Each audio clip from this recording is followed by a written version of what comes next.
The fading sun painted the farming moon in soft gold as young Noah Vale ran across the dusty fields, his breath sharp, his heart pounding like a warning drum, and though he didn't know why he was running, a strange feeling pulled him toward the old irrigation canal where the wind carried a faint metallic scent mixed with fear.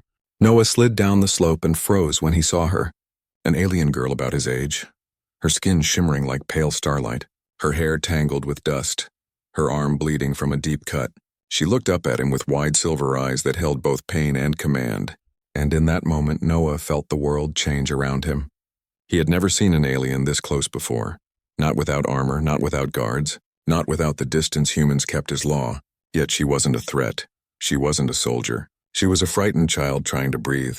Noah stepped forward slowly, whispering that he meant no harm, his voice shaking as he knelt beside her. And when he reached out, she flinched before letting out a quiet breath of relief, almost as if she had been waiting for someone to find her. Noah tore a strip of cloth from his own shirt and pressed it against her wound. Feeling her pulse trembling beneath his fingers, the ground suddenly rumbled as hover engines approached from the east, rough voices echoing between the rocks. Raiders, the kind that didn't care if the victim was human or alien, only that they had something of value. Noah's mind raced and he grabbed the alien girl's hand, pulling her toward an old storm shelter buried under thick weeds. They ducked inside just seconds before the raiders reached the canal, their beams scanning the terrain, their laughter sharp and cruel. Noah held his breath while the girl leaned against him, shaking from exhaustion, and the silence between their heartbeats grew tight and electric. When the raiders finally left, Noah helped her out again, and she tried to stand but her legs buckled. He caught her just before she fell, feeling something warm pulse against his wrist. She lifted her hand to his skin and a faint symbol of glowing blue light appeared on him, swirling like a tiny star trapped under his flesh. Noah gasped and stepped back, asking what she had done, but she only shook her head gently, telling him in a soft, melodic voice that it was a promise mark, a bond of gratitude, a sign of courage. She said her name was Lyra, and that she had been separated from her guardians when raiders attacked their traveling envoy. Noah asked how he could help her get home, and she smiled weakly and said he already had, but Noah felt it wasn't enough. He wanted to lead her to safety, to take her to his parents, to call someone who knew what to do. Lyra's smile faded as another distant engine rumbled, this time not raiders but human patrols, the kind that followed strict borders and strict orders, the kind that believed helping an alien was a punishable offense. Noah swallowed hard, torn between fear and instinct. But Lyra pressed 2 fingers to the glowing sigil on his wrist and whispered that she must leave now before harm came to him. She told him humans and her people were on the brink of a silent cold war, and someone like her being found here would spark something neither side was ready for. Noah didn't understand everything she said, but he understood the fear behind her words, the ache in her voice, and he nodded with clenched teeth, wishing the world was simpler. Lyra's guardians arrived moments later, shadowy figures in cloaks that shimmered like liquid glass. They lifted her gently while she stared at Noah with an expression he couldn't name, something between sorrow and hope, before disappearing with them into the shimmer of their transport veil.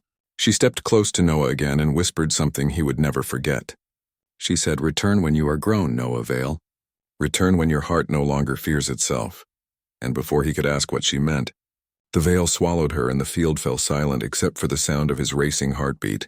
He stood there for a long time, staring at the glowing symbol on his wrist, watching it pulse like a heartbeat not entirely his own. He didn't know why her words struck him so deeply, or why he felt the world had suddenly tilted. But he knew this wasn't the end. When the human patrols finally arrived, they questioned Noah harshly, searching the ground, suspecting, accusing, and though they found nothing, the air between Noah and his family grew heavy with unspoken tension. Weeks turned into months and Noah tried to forget, but the sigil never let him. It would glow faintly on nights when he felt lost. It would warm his skin when he felt afraid. It would dim when he tried to deny what happened. And time passed until years layered over his memories like dust on old wood. But the feeling never died. On his 18th birthday, sitting alone under the same twilight sky where everything began, Noah stared at the sigil once more, wondering whether it still meant anything. Then suddenly the mark flared bright, brighter than ever before, casting blue light across his face. The light twisted and stretched until Lyra's holographic image formed before him, older now, her eyes sharper, her voice trembling as she whispered across the stars, "Noah Vale, Return before the red moon rises. And then her image shattered into sparks, leaving Noah alone with the fire of destiny burning on his skin. The night after Lyra's message felt heavier than any night Noah had ever lived, and as he stood on the balcony of the Alliance cadet dorms, cold wind brushing against his face, he knew something inside him had already chosen a path he couldn't turn away from. The sigil on his wrist pulsed under his sleeve like a second heartbeat, slow and steady, as if guiding him toward a destiny he had been ignoring for years. Noah had trained hard to become a soldier, pushing through every drill, every sleepless shift, every moment when doubt tried to break him. He wanted to protect people. He wanted to prove he wasn't the frightened boy the patrols had once accused, yet tonight, every lesson he had learned seemed to clash with Lyra's trembling voice echoing in his mind. Return before the red moon rises. Her warning slid through his thoughts like a blade wrapped in worry. The barracks lights dimmed as other cadets settled in, laughter echoing down the hall, boots clattering, doors sliding shut, but Noah felt distant from all of it. His hand kept drifting to the mark on his skin, feeling its faint warmth spreading through him. He whispered to himself that it might be a trick, an old memory, a glitch. Yet deep down he knew it wasn't. Lyra needed him, and whatever danger she faced was no small thing, because her people never reached across space for help, especially not from humans. When dawn crept in, casting pale blue light across the training yard, Noah reported for duty as usual, but his mind wasn't on drills or schedules. It stayed locked on the coordinates hidden in the flicker of Lyra's hologram. He could still feel the moment she said his name, not like a plea, but like a truth she had carried for years, and that truth gnawed at him every minute. Later that afternoon, while reviewing patrol routes with Commander Hark, Noah listened with a tense jaw as the commander spoke about rising conflicts. Border scans gone wrong. Unknown signals near alien territory. The room buzzed with officers discussing possible threats. Yet none of them knew that one of those unknown signals was a cry for help, meant for Noah alone. When the briefing ended, Noah lingered behind, staring at the star map glowing across the wall, the red moon orbit blinking faintly. His pulse quickened as he realized the map showed the same region where Lyra's message came from. He felt his chest tighten. Everything was connected. Everything was leading to one choice. In the quiet of night, Noah returned to his bunk but didn't sleep. Instead, he sat with a datapad open, running the coordinates again and again, matching them to the border zones marked restricted by treaty. Crossing them was a violation, a punishable offense. Yet letting Lyra face danger alone felt like a betrayal far worse than any rule he could break. By midnight, Noah stood in the silent hangar, the echo of his steps bouncing across metal floors. He approached a small scout corvette, sleek and silent, a vessel he had trained on a dozen times. Its dark hull reflected the blue glow pulsing faintly beneath Noah's sleeve, almost as if the ship was waiting for him. He hesitated only a moment before placing his hand on the access panel. The sigil flashed and the lock clicked open. Far too easily for coincidence, inside, the lights warmed to life, and a familiar synthetic voice greeted him with calm curiosity. Maya, the ship's onboard AI, asked why he was here so late. Noah exhaled slowly and whispered that he needed help. Real help, not by the book, not by the rules. Maya processed his words with a soft hum, noting the illegal coordinates Noah had entered, asking if this was a rescue mission. Noah didn't answer at first. He only stared at the star chart glowing above the control panel, feeling Lyra's fear through memory alone.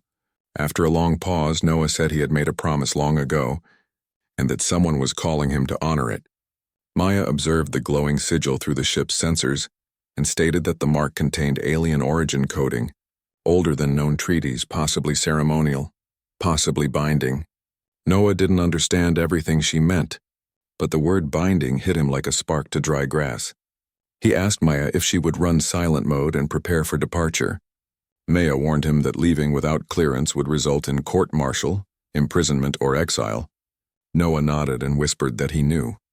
Maya paused again, then replied that her primary directive was to assist her assigned pilot and that the stars often waited for brave decisions. Her voice softened as she activated the engines. The hangar doors opened with a slow metallic groan, and Noah felt a deep shiver run through him as the Corvette rose off the platform, the world he knew shrinking beneath him. The world he didn't know calling him through the void ahead. The last sight he had of the base was the dim glow of the dorms, the life he was leaving behind for a promise made in dust and fear years ago. As the ship reached the edge of safe space, The sigil on Noah's wrist suddenly brightened, and a surge of coordinates flashed across the console, almost like a beacon guiding them in real time. Noah tightened his grip on the navigation controls and whispered Lyra's name under his breath. The stars stretched into thin lines as the ship leapt into warp. But the moment they dropped out of warp, the entire cabin shook violently. Alarms blared, lights flickered, and the forward screen revealed a shattered temple drifting in space, glowing faintly under the rising red moon. Noah leaned forward with wide eyes as a broken distress call echoed through the cabin. Lyra's voice trembling through static, saying his name, saying she was running out of time. And then enemy beacons lit up all around him, locking onto the ship like hungry eyes in the dark. And Noah realized he had arrived not at a sanctuary, but at a battlefield waiting to swallow him whole. The moment Noah saw the shattered temple floating before him, he felt the air thicken around his chest. The broken stone arches drifted like ancient bones in space, glowing faintly under the red moon's rising light, and Lyra's fading voice still echoed in the cabin, trembling through static as if each word was fighting to survive. Noah guided the scout corvette through drifting debris, keeping engines low, his breath tight, his pulse sharp. Maya whispered warnings as hostile beacons circled them like silent predators waiting for the perfect moment to strike. Noah brought the ship down toward a cracked landing platform barely holding together. But he didn't have a choice. Lyra was here somewhere, calling to him across darkness and danger. And he could feel the faint warmth of the sigil on his wrist guiding him forward, as if it recognized the place, as if it remembered something older than both of them. When the ship touched down, Noah grabbed his gear, checked his pulse blade, and stepped out into the cold air thick with floating dust. The temple ruins stretched around him like a forgotten world. Carved walls covered in alien runes, shattered pillars drifting weightlessly, and silence so deep it felt alive. Noah called out Lyra's name, his voice echoing against lonely stone. But only the distant hum of enemy drones answered him. He moved carefully through the ruins, guided by the pulsing blue glow under his sleeve. Every step felt heavier. Every shadow felt dangerous. Yet something inside him pushed him forward, refusing to let fear stop him now. Halfway across the courtyard, Noah felt a sudden shift in the air, like a presence watching him. He turned just in time to block a strike aimed at his head. Metal clashed against metal as a tall masked warrior lunged from the shadows. The figure's armor shimmered like dark glass, and their blades sang with a strange energy Noah had never seen before. Noah stumbled back but regained his stance, blocking strike after strike. His muscles burning, his breath harsh, the masked warrior moved with unnatural speed, testing him, cornering him. Each blow forcing him toward a cracked archway where the floor fell away into a dark abyss. Noah's blade sparked as it met the warrior's weapon again and again. And though fear clawed at his ribs, something else surged with it. A fierce determination that reminded him of the moment he protected Lyra years ago. The warrior swung high and Noah ducked, sliding across broken tiles to create distance. He could feel the sigil heating under his sleeve. Pulsing faster as if urging him not to fall, Noah gritted his teeth, focused, and stepped in with a quick counterstrike, surprising the masked figure enough to knock them off balance. For a moment their mask tilted, revealing a hint of silver skin beneath. Before the warrior could recover, a voice rang out through the ruins. Soft but powerful, Noah recognized it instantly. Lyra, the masked warrior, froze, blade lowering slightly as Lyra stepped out from behind a shattered column. Older now, her presence stronger, her eyes glowing like twin moons in the dark, her long hair drifting lightly in the strange air of the ruined temple. Noah felt everything stop inside him, the years between them folding into a single heartbeat. Lyra moved toward him, her step steady though exhaustion shadowed her face.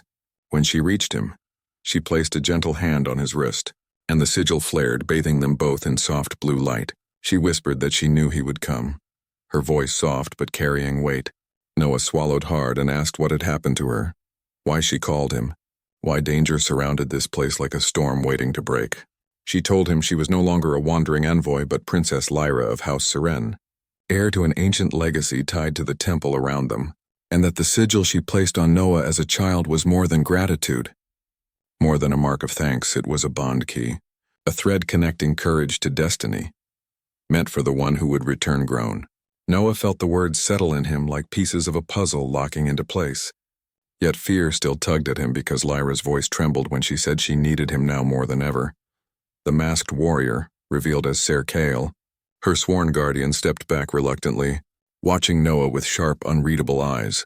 Lyra explained that a faction inside her kingdom believed the prophecy was dangerous, that a bond with a human could shift power, and they wanted to break the bond before it awakened fully. Noah asked what awakening meant, but Lyra only said it would change everything, beyond borders, beyond laws, beyond the war hanging over both their worlds. Before Noah could speak again, Maya's voice crackled through his earpiece, warning of incoming interceptors. The sky above them darkened as enemy beacons drew closer, sweeping the ruins with red light. Lyra grabbed Noah's hand and whispered they had to leave now or be trapped between two sides, who both misunderstood the prophecy. Noah didn't hesitate. He followed her through twisting corridors and broken halls, rubble floating around them like drifting memories. Sir Kale cleared the path ahead with graceful but urgent strikes, and Lyra guided them toward a concealed exit near the lower docks. All the while, Noah felt the sigil brightening against his wrist, syncing with Lyra's steps, syncing with his heartbeat, syncing with something ancient beneath the ruin. When they burst out onto the hidden platform, Noah saw his Corvette waiting, engines humming, Maya's lights flickering as she tried to keep systems stable under growing enemy pressure. Noah helped Lyra aboard. Kale followed reluctantly, and as soon as the hatch sealed, Noah fired the engines, lifting them off the dying platform. But the moment they cleared the temple, a squad of interceptors locked on, missiles primed, and Lyra's voice broke as she whispered that the prophecy had begun the moment Noah returned. The sky burned red around them, and the path ahead plunged them straight into the jaws of a storm none of them understood yet. The storm around the scout corvette roared like a living beast as Noah pushed the engines to their limits. Fiery trails from enemy interceptors streaked across the void, turning the sky into a battlefield of burning red and electric blue. Inside the cabin, alarms screamed, lights flickered, and Lyra gripped the side rails with trembling hands while Sir Kale stood behind them, like a silent shadow ready to strike at any moment. Noah felt sweat run down his back as he twisted the ship between collapsing ruins of the temple moon and drifting stone fragments. Every movement felt like a breath away from death. Maya's calm voice contrasted sharply with the chaos, guiding Noah through micro-maneuvers that kept the missiles from locking fully. But even she couldn't hide the strain in her systems. Lyra shouted coordinates toward a fissure in the nebula ahead, a swirling storm of color and lightning that looked more like a death trap than a safe passage. Yet she insisted it was the only path where the interceptors couldn't follow. Noah didn't understand how she knew, but the desperate certainty in her eyes was enough. He angled the ship straight toward the storm's glowing mouth, ignoring Kale's furious protest. As the ship crossed the threshold of the nebula, everything shifted. The noise outside softened into a strange echo. Lights twisted into rivers of color and gravity swayed like an unsteady dream. Noah gripped the controls while his pulse hammered.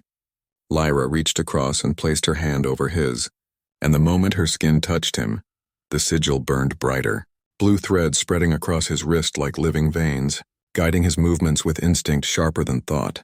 Inside the nebula there were no stars, no sky, only swirling clouds of violet mist and glowing arcs of electric storms that moved like serpents made of light. Noah felt both terrified and strangely calm, as if the nebula itself was watching them, testing them. Lyra whispered that this place was called the Trial Veil, a territory her ancestors used to test intentions, not strength. Noah's breath caught as she explained that the prophecy required 3 trials for any bound pair who entered.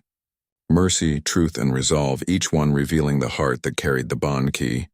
Kale stood rigid, his hand on the hilt of his blade, muttering that this was madness, but Lyra ignored him, her eyes fixed on the swirling cloud ahead. Suddenly the nebula shifted, forming the shape of the masked warrior who had attacked Noah earlier, except this time it wasn't shadow. It was real. The figure emerged from the glowing mist with a broken stance, wounded, drifting unarmed toward them. Kale tensed, ready to strike. But Lyra told Noah this was the first trial. Mercy. The masked warrior drifted closer. Breathing weakly, one arm shattered, his armor cracked. Noah hesitated, knowing this warrior had tried to kill him only hours earlier. Yet something inside him tugged gently, pushing him past anger. He opened the ship's side hatch and pulled the warrior inside. Kale snarled at him in shock, demanding why a human would show mercy to an enemy. Noah didn't argue. He simply said that killing him would change nothing, but saving him might.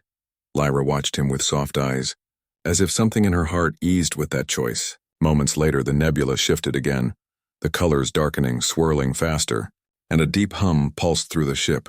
The second trial had begun, truth. Maya's panels flickered as old memories from Noah's childhood flashed across the screens. His fear of patrols, his shame, his loneliness. Moments he had buried long ago. Lyra stepped closer and whispered that the veil didn't want confessions. It wanted honesty. Noah felt his throat tighten as he admitted that he never forgot her. That her voice stayed with him even when he tried to move on. That he had feared this mark on his wrist but feared losing her even more. Lyra's hands shook as she spoke her own truth. She said she marked him as a child not by duty but by instinct. That she had seen something in him even then. Something rare, something human and brave. She admitted she had watched the sigil's pulse for years, waiting for it to flare bright. Waiting for him to return. Kyle turned away, unable to hide the emotion the truth stirred in him.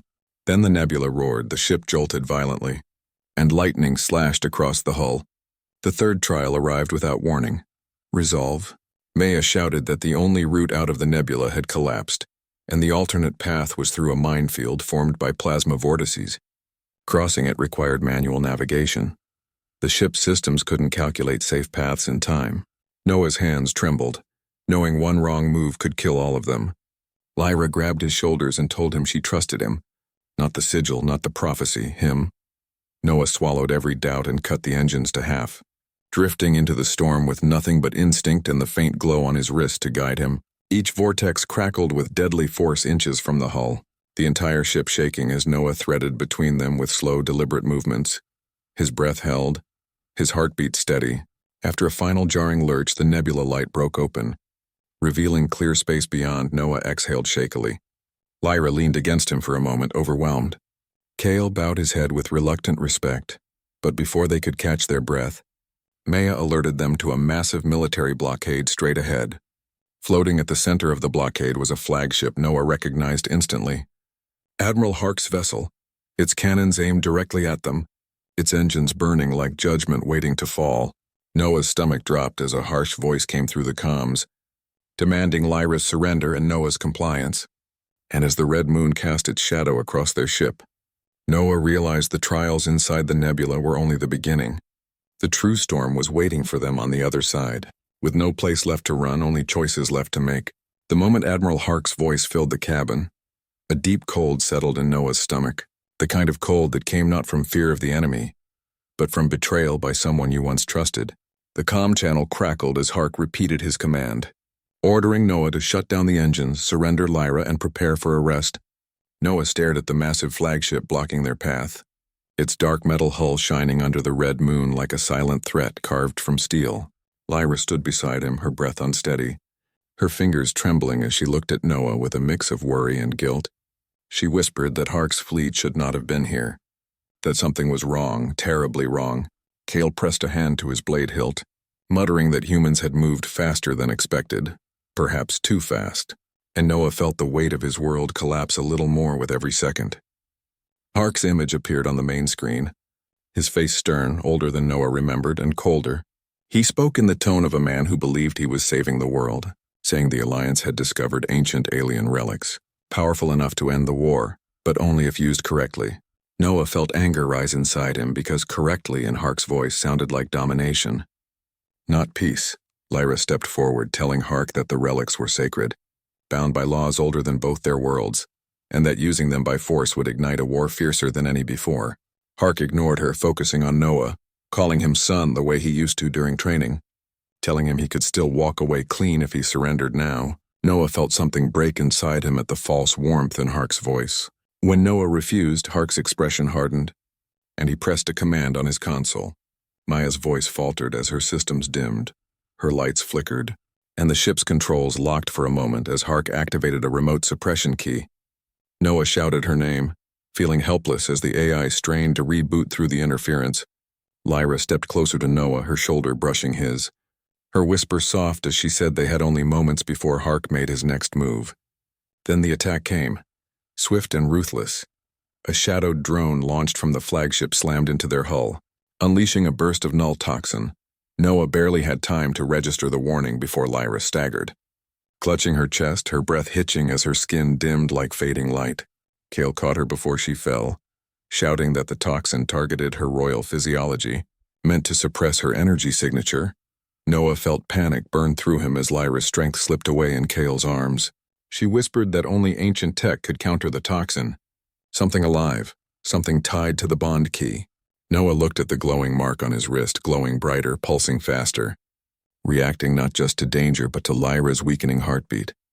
Hark's voice returned, offering a final chance. Surrender Lyra and he would save her. Noah clenched his jaw. Realizing this wasn't mercy, it was control. Noah moved to the engineering panel, hands trembling, trying to force Maya back online. Her voice cracked through the static, telling him she could restore minimal power but needed access to a hidden system built into the ship long before it reached the Alliance. Noah frowned, confused, until Maya revealed that the ship's frame contained dormant alien tech, integrated centuries ago during peaceful exchange treaties, tech that only activated when a bond key holder boarded. Noah felt the sigil heat against his skin, the glow spreading up his arm like shooting stars under his flesh. He placed his hand on the hidden access panel, and the ship responded instantly, metal reshaping, compartments unlocking, an ancient hum spreading through the cabin like the awakening of something long asleep. The hull shimmered as sections unfolded, revealing an exo-armor cradle carved from living metal. The armor rose slowly, glowing blue and silver, its design fluid, elegant, powerful, and ancient. Lyra's eyes widened through her weakness, whispering that the armor recognized him, accepted him, because the bond key chose him long ago. Noah stepped toward it, feeling the armor reach for him with tendrils of light like an embrace from the past. Kale shouted that the ship was losing altitude as Hark fired disabling shots. Noah didn't hesitate. He stepped into the cradle. The armor fused to him with a rush of warmth and pressure, like water turning into metal around his skin. His breathing synced with the suit. The sigil burned like a star against the chest plate. Maya's voice stabilized as she absorbed old systems, guiding Noah with a tone that felt stronger than ever. The ship shook as another blow struck. Noah clenched his fists and felt energy flow through the armor. He launched himself into the air, blasting through the weakened hatch and flying straight toward Hark's flagship. Space rushed around him, cold and endless, yet the armor carried him like a second body fueled by courage and fear woven together. He crashed through the flagship's hangar shield, metal sparking beneath him as soldiers scattered in shock. Alarms wailed through the massive chamber. Noah landed hard, cracking the floor, his armor glowing brighter with each breath. Behind him, the hangar doors sealed, trapping him inside with enemies closing in from every direction. He didn't waste a second. He surged forward toward the command deck, every step echoing like thunder, his heart beating with one thought alone. Save Lyra, save Kale, stop Hark, stop the war he didn't want to believe his own people were willing to start. And as the doors to the command bridge slid open with a hiss, Noah stepped inside, armor blazing, eyes locked on the man who had once been his mentor. Now standing at the center of a storm, Noah was ready to tear apart to protect the girl who trusted him, the prophecy that called him, and the future hanging by a thread of courage and fate. The command bridge fell silent the moment Noah stepped through the sliding doors, his armor glowing like a living storm around him, every movement sending soft ripples of blue light across the metal floor. Admiral Hark stood at the helm with a cold expression carved deep into his face. Soldiers aimed their rifles at Noah, but none fired, fear and confusion holding there. Hark lifted a hand, ordering his soldiers to stand down, his voice calm in a way that made Noah's skin tighten under the armor. He called Noah reckless, emotional, young. He said the world needed leaders willing to make hard choices, not dreamers chasing alien promises. Noah stepped closer, each footfall sending a deep vibration through the deck. He told Hark that Lyra was dying, that using ancient relics as weapons would destroy any hope for peace. Hark's eyes flickered with something sharp, not regret, but conviction, a belief so strong it blinded him. He explained that the Alliance had detected a shift in the alien realms, that some factions prepared for expansion, and that the relics hidden across their worlds could give humans a fighting chance. Noah felt anger rise like heat in his chest. He shouted that fear wasn't a reason to break ancient laws, that war wouldn't end by outpowering the other side. Hark replied with a cruel softness that Noah sounded exactly like his parents once did, and Noah realized the man had never trusted anything beyond control. Noah stepped forward to grab Hark, but the Admiral activated a shield barrier that threw Noah back with a burst of static energy. Sparks danced around him as he steadied himself. Hark warned him that every second Noah wasted here, Lyra grew closer to death. The words hit Noah like a blade. He rushed forward again, this time punching through the barrier with the armor's amplified strength. Glass-like shards of energy shattered around him as he reached Hark and slammed him against the console. Sirens exploded across the bridge, screens lit up, and Maya's voice echoed in Noah's helmet, telling him Lyra's life signs were dropping fast. Noah pressed Hark harder, demanding the antidote, demanding anything. But Hark only smirked and whispered that the toxin wasn't meant to kill. It was meant to break the bond key so the relics could be unlocked without interference. Noah felt something inside him snap, not into violence but into clarity. He realized Hark feared the prophecy more than the aliens themselves. Before Noah could speak, the ship lurched violently, the whole bridge shaking as explosions echoed in the distance. Maya reported that alien ships were emerging from warp, not attacking, but forming defensive positions between the flagship and the temple moon. The skies outside glowed with blue and violet shields, shimmering like celestial wings across the void. Lyra's people had come not for war but for protection. Yet Hark viewed their presence as provocation. He barked new orders, preparing the dreadnought cannon that could wipe out an entire section of the fleet with one blast. Noah threw Hark aside and rushed to the controls, but they were locked by a command only the Admiral could override. Soldiers closed in, and Noah's armor surged in response, sending shockwaves that flung them back. He didn't want to hurt them, but he couldn't let them destroy everything. He needed time. He needed help. And that help came from an unexpected voice crackling through the comms. Ser Kyle, wounded but alive, holding the lower deck long enough to restore limited access to the dreadnought systems. His voice trembling but determined as he fought through waves of soldiers to buy Noah precious seconds. Noah seized the opening, his fingers flying over the holographic interface, overriding safety locks as Maya whispered guidance. Sparks flew from the console as the armor fused with alien code, the bond key glowing through the suit, syncing human intent with alien design. Screens flickered, then finally obeyed. The cannon froze mid-charge, its power draining into nothing as Noah cut the primary circuit. Hark roared in fury and lunged toward the emergency override, but Noah intercepted him with a shield of light that forced him back.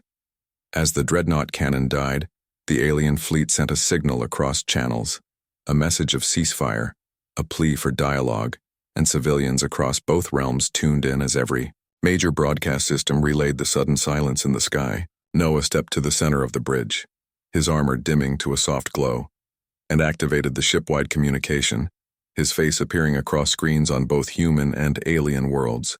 He spoke not as a soldier, but as someone standing between two civilizations tearing themselves apart. He said he was no hero, no chosen one, just a human who made a promise as a child and returned because promises mattered. He said he saw the truth in Lyra's eyes, that her people feared humans as much as humans feared them, and that fear was the root of every step toward war. He held up his hand, showing the glowing sigil, and told both worlds that the bond key was not a weapon but a bridge, proof that a human and an alien could share trust strong enough to defy history. For a moment, the galaxy felt like it held its breath, but before anyone could respond, the floor trembled again, and Maya shrieked a warning. A third faction ship had broken through the blockade, not loyal to Hark or Seren, but a rogue force determined to seize both Lyra and the relics by force. Its massive cannons aimed directly at Noah's corvette where Lyra lay unconscious. Noah felt the blood drain from his face as he realized the final battle wasn't between empires. It was between those who wanted power and those who wanted peace. And the first shot from the rogue ship's cannon was already charging, humming with deadly fire aimed at the girl whose life was slipping away with every passing breath. The fate of both worlds trembled on the edge of the red moon's shadow, and Noah knew he had only moments left to choose whether he would stand between destruction and hope. One final time. The bridge shuddered under the shockwave of the rogue ship's cannon. The lights flickered violently, and alarms screamed as if the entire universe had decided to cry out at once. Noah felt his armor hum and pulse, responding to the urgency in his heartbeat, every nerve in his body alive with tension. He held the controls steady even as the dreadnought began to tilt under the force. Lyra lay strapped in the medbay module behind him, pale and fragile, her breath shallow, yet her eyes flickered faintly open, meeting his through the visor. And in that look, Noah felt a lifetime of trust and fear and hope surge together like a single wave. Hark lunged across the bridge, furious, shouting that Noah had no idea the destruction he was courting, that he was a boy playing at destiny while entire fleets depended on obedience. Noah's fingers clenched around the armrest of the console, but he didn't hesitate. He knew Hark would stop at nothing, so he let the armor take over, the exometal flexing around him, amplifying strength and speed, every movement precise, yet infused with human instinct, the bond key thrumming like a living pulse beneath his skin. The rogue ship fired again, a stream of energy that lit up the void like a dying star. And Noah realized he had only one chance, one impossible maneuver that would save Lyra and prevent a catastrophe across both worlds. He gritted his teeth and launched the corvette straight toward the cannon's trajectory, letting the armor's shielding and his own will weave a narrow path through the deadly stream. Sparks and fire streaked around him, the red glow from the moon cutting across the cockpit like a warning blade. Lyra called his name weakly, her voice trembling but strong enough to carry through the chaos. Noah's heart hammered at her sound. He reached for her module's controls, activating a stabilization field that allowed her to breathe easier, even as debris and fire rained down around them. Serkael shouted from the rear deck that the rogue ship was closing. Its cannons locked, but Noah ignored the panic, focusing on the single point where destiny and courage collided. The armor reacted, wrapping energy around him in a cocoon of light, and Noah felt the bond key flare, not just on his wrist, but across the hull, glowing, pulsing, responding to Lyra's faint heartbeat, the power between them stretching through metal and bone, human and alien, a bridge against the darkness. The rogue ship's sensors flared, unable to penetrate the signal. Its targeting systems faltered, and Noah seized the opening, launching a precision strike that disabled the ship's primary weapon without destroying the vessel. Hark stumbled back, rage twisting his face, shouting that Noah had no right to interfere, that rules and orders defined victory. But Noah stepped forward, finally without hesitation, his voice strong inside the helmet, echoing across the comms, saying that no victory mattered if it came at the cost of life, that trust and courage were stronger than fear and obedience. The other human ships hesitated, unsure of what to do, watching as the impossible unfolded before them. Lyra struggled to her feet inside the medbay, her strength returning in small pulses as the bond key stabilized her vital signs. She looked at Noah with eyes full of relief and wonder, whispered that she always believed he would come back, that the prophecy was never about power but about choice. Noah felt warmth surge through the armor, through himself, realizing that every decision, every risk, every moment of mercy, truth, and resolve had led to this single instant where two worlds might yet be saved. Hark made one last desperate move, pressing a final override to fire the dreadnought's weapons.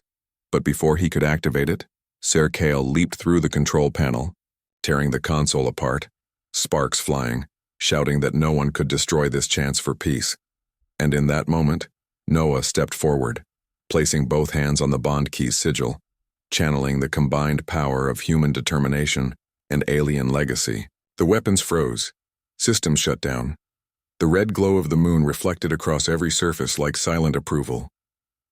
Silence fell for a heartbeat, the tension so thick, it pressed against every chest, then across the bridge, across the ships, across the void. Lyra's voice rang out, commanding the ceasefire in her own language, ancient and powerful, amplified by the bond key's resonance. Every faction, every soldier, every citizen watching felt the weight of her words. The impossibility of hate softened, the threat of war halted, and even Hark's face paled as he realized that control had passed beyond his hands. Noah and Lyra stepped out onto the bridge together, side by side, their hands brushing, the sigil connecting them in light and pulse. Noah looked at her and she at him, and for the first time, the universe seemed to hold its breath, the walls of fear and suspicion breaking down like dust in the wind. Soldiers lowered weapons, shields flickered off, and distant vessels mirrored the pause, awaiting guidance not from rulers but from courage and heart. Kael, wounded but alive, saluted them, his eyes soft with respect, no words needed. Noah felt every exhaustion, every fear, every heartbeat of doubt melt into purpose. He whispered to Lyra that they had done it, that their choice had mattered, She leaned close and smiled faintly softly, telling him that the bond key had chosen wisely, that human courage had met alien hope, and together they had changed more than one destiny.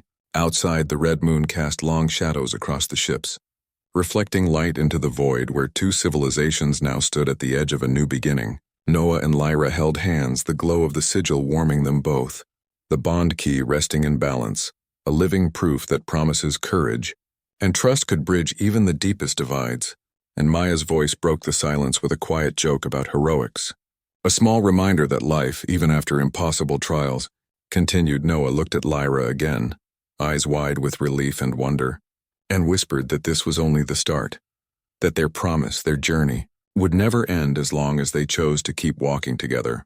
The stars stretched infinitely around them, red moon fading slowly behind the horizon, a silent witness to courage, love, and the power of one human who returned to keep a promise. And in that vastness, for the first time in years, Noah felt truly home.